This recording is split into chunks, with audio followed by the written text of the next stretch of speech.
ইয়াজুজ মাজুজের নাম কোন সূরায় উল্লেখ করা হয়েছে? ক সূরা কাহাফ ও সূরা আম্বিয়া, খ সূরা দুখান ও সূরা ফাতির, গ সূরা কাহাফ সূরা ফাতির, ঘ সূরা আম্বিয়া সূরা দুখান।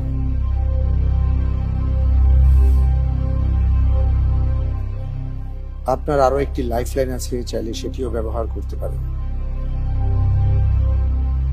এই প্রশ্নের উত্তর ক সূরা আল কাহাফ ও সূরা আল আম্বিয়া। ঠিক আছে, জি। অন্য কোনো অপশনে যাচ্ছি না। না, একটা মনে আসছিল না, এখন মনে আসছে। মনে আসছে? আচ্ছা, দেখা যাক। লক করে দেওয়া হোক ক সূরা আল কাহাফ সূরা আল আম্বিয়া।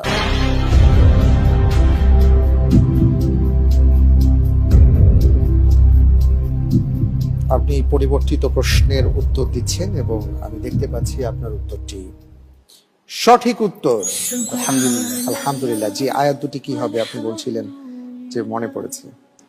সূরা কাহাফেরটা তো ঠিক আছে, ইন্না ইয়াজুজ ওয়া মাজুজ মুফসিদুনা ফিল আরদ। আরেকটা ছিল যে সূরা আম্বিয়ার যেটা হাত্তা ইযা ফুতিহাত ইয়াজুজ ওয়া মাজুজ ওয়া হুম মিন কুল্লি হাদাবি ইয়ানসিলুন।